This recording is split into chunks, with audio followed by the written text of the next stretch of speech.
Welcome back. Well, a lot to discuss in the markets this week. Alan Brugler and Mike North joining us. All right, let's start off with some big news this week. Alan, a federal court ruled Wednesday that an emergency law does not provide President Trump with unilateral authority to impose tariffs on nearly every country. That means they're blocking a series of tariff announcements dating back to February. We've seen the impact that the tariff announcements have had on the markets. But now that we have this court ruling, what does this mean? In the short run, not much, because you have to assume that the administration is going to appeal the ruling.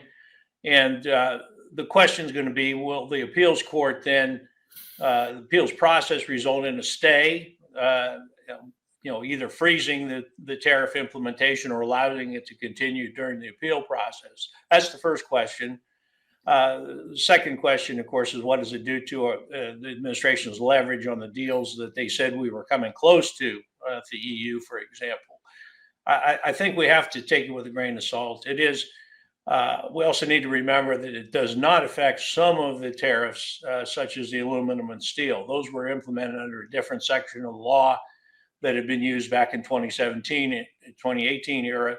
Those are still in place. So it does offer some potential for a lot less of aggressive tariff war. But again, this is probably just the first step in the overall process.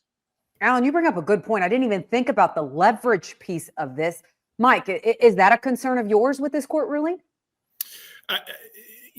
Ultimately, no. I think as you look at the landscape, he's come into office very aggressively, trying to enact very quickly the promises he made in his campaign. And I think ultimately, as you look at the flow of things, we had to expect that the court was going to weigh in on this tariff discussion at some point. There hasn't been a thing he's done that hasn't resulted in some form of a lawsuit, court order, court filing, judgment, or otherwise. And, this is just, I would say, the natural next step in this discussion. But there are so many different ways that he can leverage this. We refer back to this 1974 Trade Act that, ultimately has many parts and pieces to it. And to Alan's point, allows him to take a lot of different angles here. So I don't think that, anything that's come out over the last, couple of days on this discussion is really going to change the course of much of anything, at least in the short run. Alan, we did see some pressure on the markets this week. We also had corn crop ratings from USDA released this week, showing the lowest start to conditions in 6 years. Do you think that signals anything for the corn crop this year? It's really early. I think you have to put it in perspective. The Western Corn Belt's made really good progress. The East is where the problem is, and the South.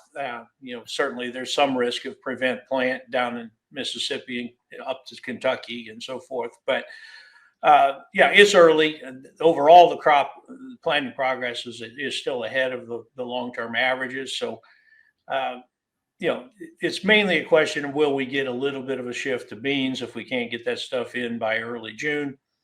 And in the South, it's a little too late for some of that corn ground to be planted. Mississippi producers will tell you March is ideal for them.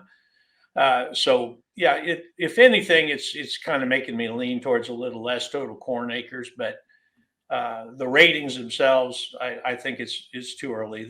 The R squared on these crop condition ratings, the Brugler 500 of 377 towards final yield is really sloppy here. It's plus or minus 18 bushels right now.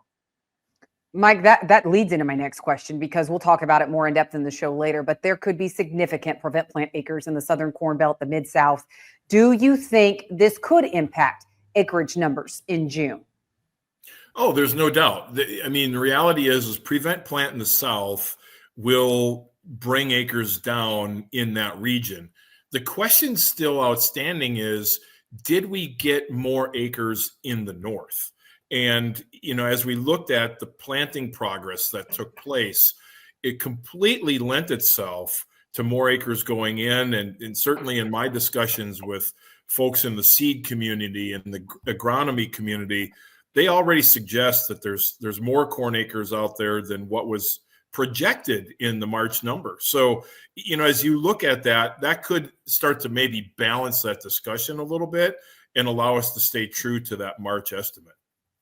Well, what has been weighing on prices? Plus, we saw cattle markets tank briefly on Tuesday, all because of an unconfirmed report of New World screwworm. We're going to get into all of that after the break.